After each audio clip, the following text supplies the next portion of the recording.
तो 10,000 वर्ल्ड के पिछले एपिसोड में हमने देखा था कि केओस सी के अंदर मौजूद एक हिडन स्मॉल वर्ल्ड में थंडर ड्रैगन को अपनी रियल बॉडी मिलती है, जिसे देखते ही थंडर ड्रैगन काफी ज्यादा खुश हो जाता है और हंसते हुए बोलने लगता है। अपनी बॉडी को रिफाइन करने के बाद मैं यहाँ पर सुप्रीम गॉड एम्परर रैलम पर पहुंच जाऊंगा। पर जैसे ही वह अपनी बॉडी के पास पहुंचता है, वह नोटिस करता है कि उस वर्ल्ड के कॉन्शियसनेस ने उसकी बॉडी के ऊपर टेक ओवर कर रखा होता है। वहीं पर वह वर्ल्ड कॉन्शियसनेस खुद को रियल थंडर ड्रैगन समझ रहा होता है और अपने सामने मौजूद थंडर ड्रैगन को अपना सोल फ्रैगमेंट, और अब वह वर्ल्ड कॉन्शियसनेस थंडर ड्रैगन के ऊपर अटैक करते हुए उसे रिफाइन करने की कोशिश करता है, जो देखते ही थंडर ड्रैगन को काफी ज्यादा गुस्सा आता है और अब वह कई सारे लाइटनिंग स्वॉर्ड को समन करते हुए वर्ल्ड कॉन्शियसनेस के ऊपर अटैक करने की कोशिश करता है। तभी वर्ल्ड कॉन्शियसनेस अपने ड्रैगन स्पिरिट को वहां पर समन करता है और अब वह ड्रैगन स्पिरिट अपने एक ही अटैक में थंडर ड्रैगन के सभी अटैक्स को डिस्ट्रॉय कर देता है। यह देखते ही थंडर ड्रैगन परेशान हो जाता है और अब उसे समझ में आता है कि वर्ल्ड कॉन्शियसनेस उसकी बॉडी के ऊपर टेक ओवर करने के बाद सुप्रीम गॉड एम्परर रैलम के 3rd लेवल पर पहुंच चुका है और वह अभी बस क्वासी एम्परर रैलम के पीक पर है, जिस वजह से वह वर्ल्ड कॉन्शियसनेस को फाइट में नहीं हरा सकता है। तभी वर्ल्ड कॉन्शियसनेस दोबारा से थंडर ड्रैगन के ऊपर अटैक करने के लिए आगे बढ़ता है। थंडर ड्रैगन उसके अटैक्स को ब्लॉक करने की कोशिश करता है, पर वह इंजर्ड होकर नीचे गिर जाता है और अब वह थंडर ड्रैगन को मारने ही वाला होता है कि तभी थंडर ड्रैगन उसके ऊपर एक सरप्राइज अटैक करते हुए वहां से अपनी जान बचाकर भागने लगता है। वहीं पर वह चिल्लाते हुए बोल रहा होता है, लीन फैंग, लेडी बाईहोंग, प्लीज मेरी जान बचाइए, वरना यह वर्ल्ड कॉन्शियसनेस मुझे मार देगा। अब यह देखते ही वर्ल्ड कॉन्शियसनेस गुस्से में थंडर ड्रैगन का पीछा करने लगता है। वहीं पर वह गुस्से में चिल्लाते हुए बोल रहा होता है, मेरा सोल फ्रैगमेंट सच में बेवकूफ है, इसे लग रहा है कि यह रियल थंडर ड्रैगन है जबकि मैं हूँ रियल थंडर ड्रैगन। और अब वह चिल्लाते हुए बोलता है, मेरे सोल फ्रैगमेंट, तुम बस क्वासी एम्परर रैलम के पीक पर हो, तुम मुझसे बचकर नहीं भाग सकते हो, खुद को सरेंडर कर दो वरना मैं तुम्हें तरपा तरपा कर मारूंगा। पर थंडर ड्रैगन अपनी जान बचाकर फुल स्पीड में वहां से भाग रहा होता है, जो देखते ही वर्ल्ड कॉन्शियसनेस दोबारा से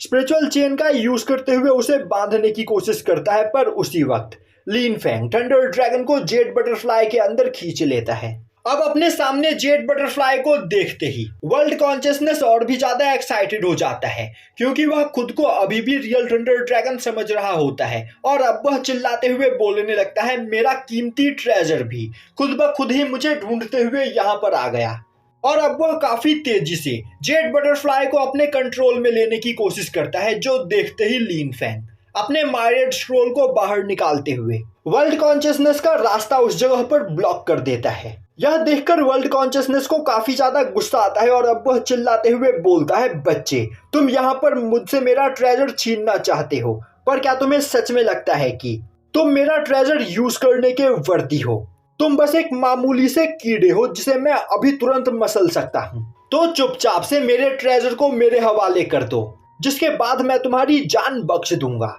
यह बोलते हुए वर्ल्ड कॉन्शियसनेस लीन फैंग के ऊपर अटैक करता है। लीन फैंग अपने वाटर सरपेंट का यूज करते हुए उस अटैक को ब्लॉक करने की कोशिश करता है, पर वाटर सरपेंट तुरंत ही वहां पर डिस्ट्रॉय हो जाते हैं और अब लीन फैंग अपनी पूरी पावर का यूज करते हुए मायरेड स्क्रोल के बैरियर से उस अटैक को ब्लॉक करने की कोशिश कर रहा होता है, पर अब उसे वहां पर काफी ज्यादा स्ट्रगल करना पड़ रहा होता है, जो देखते ही बाईहोंग लीन फैंग की मदद करने के लिए आगे बढ़ती है और अब वह काफी आसानी से वर्ल्ड कॉन्शियसनेस के अटैक को वहां पर ब्लॉक कर लेती है, जो देखते ही वर्ल्ड कॉन्शियसनेस दोबारा से लीन फैंग के ऊपर अटैक करने की कोशिश करता है। पर तभी बाईहोंग उन तीनों स्टोन पिलर्स को बाहर निकालती है, जिन स्टोन पिलर्स के अंदर मंकी किंग का ग्रैंडसन कैद होता है, जिन स्टोन पिलर्स के अंदर मंकी किंग का ग्रैंडसन पहले कैद था। और अब वह उन तीनों स्टोन पिलर्स को कंट्रोल करते हुए वर्ल्ड कॉन्शियसनेस के ऊपर अटैक करके उसे इंजर्ड कर देती है। यह देखते ही वर्ल्ड कॉन्शियसनेस परेशान हो जाता है और अब वह नोटिस करता है कि वह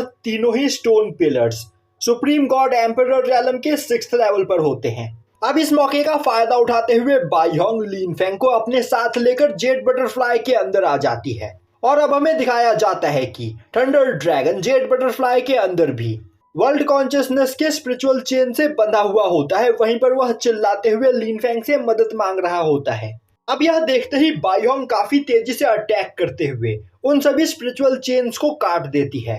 तभी वह वर्ल्ड कॉन्शियसनेस थंडर ड्रैगन की बॉडी के अंदर मौजूद थंडर ड्रैगन के सोल फ्रैगमेंट का यूज करते हुए जेड बटरफ्लाई के अंदर घुस जाता है और अब वह बायोंग के ऊपर अटैक करने की कोशिश करता है, पर तभी बायोंग अपने एक ही स्वॉर्ड स्लैश से उसे काफी बुरी तरीके से इंजर्ड कर देती है और अब वह अपने पास से एक कोलोड्रिन को बाहर निकालते हुए उस सोल फ्रैगमेंट को उस कोलोड्रिन के अंदर कैद कर लेती है। यह देखकर वर्ल्ड कॉन्शियसनेस को कुछ भी समझ में नहीं आता है और अब वह चिल्लाते हुए बोलता है, तुम बस सुप्रीम गॉड एम्परर रैलम के फर्स्ट लेवल पर हो और मैं सुप्रीम गॉड एम्परर रैलम के थर्ड लेवल पर हूँ, पर इसके बावजूद तुम यहाँ पर मुझसे फाइट में कैसे जीत सकती हो, यह नामुमकिन है। पर बायोंग बिना कुछ बोले निर्वाणा फ्लेम का यूज करते हुए थंडर ड्रैगन के सोल फ्रैगमेंट को वहां पर जलाने लगती है और अब वह दर्द के मारे वहां पर जोर जोर से चिल्लाने लगता है। अब बायोंग उस सोल फ्रैगमेंट को वहां पर रिफाइन करना स्टार्ट कर देती है, जो देखते ही थंडर ड्रैगन बायोंग के पास आते हुए बोलता है, सीनियर यह मेरा सोल फ्रैगमेंट है और अगर मैं इसे रिफाइन कर लूं तो मेरी पावर यहाँ पर काफी ज्यादा बढ़ जाएगी, तो मैं चाहता हूँ कि प्लीज आप इसे रिफाइन करने का मौका मुझे दे। अब बायोंग इसके लिए तैयार हो जाती है, जो देखते ही थंडर ड्रैगन काफी ज्यादा खुश होता है और अब वह अपने सोल फ्रैगमेंट के पास जाकर धीरे धीरे उसे टॉर्चर करते हुए रिफाइन करने लगता है। और अब 3 दिन तक थंडर ड्रैगन लगातार अपने सोल फ्रैगमेंट को रिफाइन करता है। दूसरी ओर लीन फैंग, ड्रैगन फिश और बायोंग भी एक जगह पर बैठकर कल्टीवेशन करते हैं और अब 3 दिन बाद dragon fish quasi emperor realm पर पहुंचने में कामयाब हो जाता है। वहीं पर वह काफी ज्यादा खुश होता है और बोल रहा होता है, बिना मास्टर लीन फैंग की मदद के मैं क्वासी एम्परर रैलम पर बूढ़ा होने तक नहीं पहुंच पाता। और अब वह लीन फैंग को गले लगाने के लिए भागता है, पर लीन फैंग उसे खुद से दूर फेंक देता है। और अब लीन फैंग बायोंग को बताता है कि वह अपने तीनों क्लोन्स के साथ क्वासी एम्परर रैलम पर पहुंच चुका है और अगर वह इसी तरह कल्टीवेशन करते रहे तो कुछ महीनों के अंदर ही वह सुप्रीम गॉड एम्परर रैलम पर भी पहुंच जाएगा। तभी थंडर ड्रैगन काफी तेजी से जेड बटरफ्लाई के अंदर से बाहर निकलता है। वहीं पर वह काफी ज्यादा खुश होता है और जोर जोर से हंस रहा होता है और अब वह लीन फैंग को बताता है कि वह इमॉर्टल एम्परर रैलम के 2nd लेवल पर पहुंच चुका है और अब उसे यहाँ पर किसी से भी कोई भी डर नहीं, वह इस जगह पर किसी से भी फाइट कर सकता है। अब वहां पर थंडर ड्रैगन काफी ज्यादा एक्साइटेड हो जाता है और जोश जोश में अपनी काफी ज्यादा एनर्जी को रिलीज करने लगता है। अब इस वजह से किसी दूसरे यूनिवर्स के अंदर बैठा हुआ एक डीमन थंडर ड्रैगन की ऑरा को सेंस कर लेता है और अब वह बोलता है, आखिर यह ऑरा मुझे इतनी ज्यादा जानी पहचानी क्यों लग रही है। और अब वह डीमन अपने पास मौजूद एक ट्रेजर का यूज करते हुए उस ऑरा को फॉलो करता है, तभी उसे अपने ट्रेजर के अंदर थंडर ड्रैगन दिखाई देता है। अब थंडर ड्रैगन को देखते ही वह डीमन हंसते हुए बोलने लगता है, यह तो पैरामॉर्डियल ड्रैगन वर्ल्ड का केओस थंडर ड्रैगन है। और अब वह अपने ट्रेजर का यूज करते हुए थंडर ड्रैगन के ऊपर अपने स्पिरिचुअल हैंड से अटैक करता है। तभी लीन फैंग अपने मार्डेड स्क्रोल का यूज करते हुए उस अटैक को ब्लॉक करने की कोशिश करता है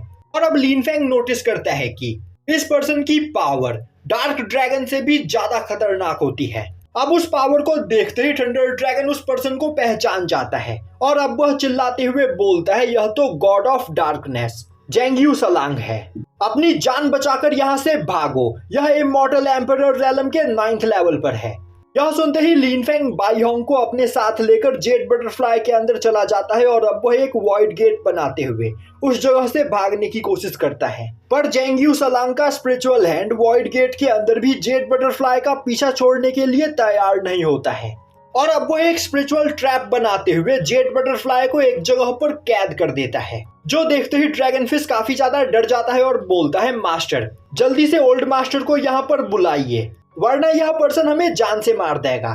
तभी लीन फैंग बोलता है, मेरे फादर की सोल बॉडी बस इमॉर्टल एम्परर रैलम के 6th लेवल पर है,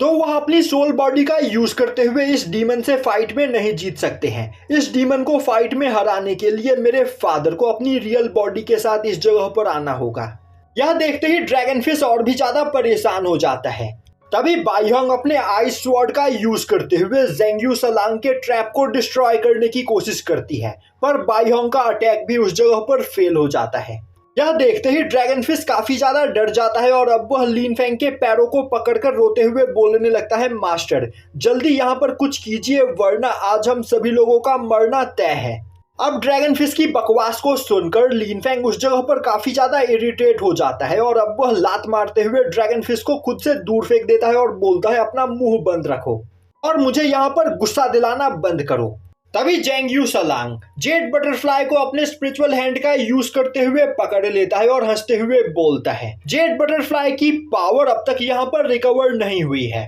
पर इसके बावजूद यह एक यूनिवर्स लेवल ट्रेजर है। अगर मैं इसे रिफाइन कर लूं तो मैं जरूर ट्रांसेंडेंटल रैलम पर पहुंच जाऊंगा। तभी उस जगह पर आते हुए कॉस्मिक जेंग यू सलांग के स्पिरिचुअल हैंड के ऊपर अटैक करते हुए उसके स्पिरिचुअल हैंड को डिस्ट्रॉय कर देता है। इस मौके का फायदा उठाते हुए लीन फैंग अपने जेड बटरफ्लाई को काफी तेजी से उस जगह से दूर भगाने लगता है। अब कॉस्मिक अपने स्वॉर्ड को बाहर निकालते हुए जेंग यू सलांग के सामने आकर खड़ा हो जाता है और बोलता है, तुम दूसरे यूनिवर्स के डीमन हो, तो आखिर तुम्हारी हिम्मत कैसे हुई मेरे क्वीन युआन यूनिवर्स के अंदर आकर केओस क्रिएट करने की? क्या तुम्हारे जीने की इच्छा खत्म हो गई है? अब कॉस्मिक को देखते ही ड्रैगन फिश काफी ज्यादा खुश होता है और चिल्लाते हुए बोलने लगता है, हम जिंदा बच गए, हमारी जान बच गई, हमें बचाने के लिए यहाँ पर कॉस्मिक खुद आया है। तभी लीन फैंग दोबारा से उसे थप्पड़ मारते हुए दूर फेंक देता है और बोलता है, मैंने कहा ना अपना मुंह बंद रखो। और अब वह सोचने लगता है, जेंग यू सलांग बहुत ही ज्यादा पावरफुल है पर कॉस्मिक भी कुछ कम नहीं, तो अब यहाँ पर देखना है कि आगे क्या होता है। तभी कॉस्मिक अपने कॉस्मिक स्वॉर्ड का यूज करते हुए जेंग यू सलांग के ऊपर अटैक कर देता है, जो देखते ही जेंग यू सलांग अपने स्पिरिचुअल हैंड का यूज करते हुए उस अटैक को ब्लॉक करने की कोशिश करता है। कॉस्मिक का स्वॉर्ड जेंग यू सलांग के स्पिरिचुअल हैंड के आर पार तो हो जाता है और जेंग यू सलांग उस स्वॉर्ड को वहीं पर ट्रैप कर लेता है और हंसते हुए बोलने लगता है, कॉस्मिक तुम एक डिस्ट्रॉय हो चुके यूनिवर्स के गार्डियन गॉड हो और तुम्हारा यूनिवर्स यहाँ पर डिस्ट्रॉय हो चुका है, जिस वजह से तुम्हारी पावर भी बहुत ही ज्यादा डिक्रीज हो गई है। और इसके बावजूद क्या तुम्हें सच में लगता है कि तुम यहाँ पर मुझसे फाइट में जीत सकते हो? अब कॉस्मिक को वहां पर स्ट्रगल करते हुए देखकर लीन फैंग परेशान हो जाता है। तभी थंडर ड्रैगन बोलता है, लीन फैंग टाइम वेस्ट करना बंद करो, यही सही मौका है, हमें यहाँ से अपनी जान बचाकर भागना होगा। जो सुनते ही लीन फैंग एक वॉइड पोर्टल बनाते हुए वहां से भागने लगता है। तभी कॉस्मिक चिल्लाते हुए बोलता है, डीमन भले ही मेरी पावर यहाँ पर डिक्रीज हो गई है पर अभी भी तुम मेरे यूनिवर्स के अंदर मौजूद हो और इस यूनिवर्स का गॉड मैं हूँ,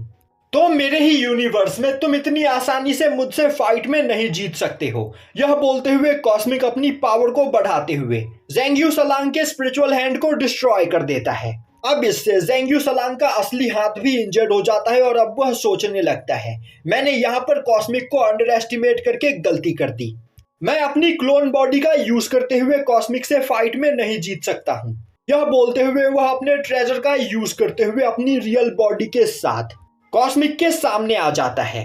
यह देखते ही कॉस्मिक हंसते हुए बोलता है, तुम सच में बहुत बड़े बेवकूफ हो जो अपनी रियल बॉडी के साथ मेरे यूनिवर्स में आ गए, तो अब मरने के लिए तैयार हो जाओ। यह बोलते हुए कॉस्मिक अपने यूनिवर्स पनिशमेंट टेक्निक का यूज करते हुए जेंग यू सलांग के ऊपर अटैक करता है, जो देखते ही जेंग यू सलांग चिल्लाते हुए बोलता है, मैं तुमसे नहीं डरता हूँ, मेरी कल्टीवेशन इमॉर्टल एम्परर रैलम के पीक पर है, मैं यहाँ पर अपनी रियल बॉडी के साथ तुम्हें फाइट में हरा सकता हूँ। यह बोलते हुए वह कॉस्मिक के ऊपर अपने स्पिरिचुअल हैंड से अटैक करता है। तभी कॉस्मिक बोलता है, बेवकूफ तुम अभी मेरे यूनिवर्स में हो और मेरे यूनिवर्स में मेरा लॉ चलता है। यह बोलते हुए वह काफी आसानी से जेंग यू सलांग के स्पिरिचुअल हैंड को डिस्ट्रॉय करते हुए उसे वहां पर इंजर्ड कर देता है। अब जेंग यू सलांग काफी ज्यादा डर जाता है और अब वह एक पोर्टल बनाते हुए काफी तेजी से उस जगह से भाग निकलता है, पर कॉस्मिक उसका पीछा करते हुए उस जगह पर भी आ पहुंचता है। तभी अचानक से उस जगह पर एक जाइंट डीमन की एंट्री होती है, जिस जाइंट डीमन को देखते ही कॉस्मिक परेशान हो जाता है, क्योंकि वह जाइंट डीमन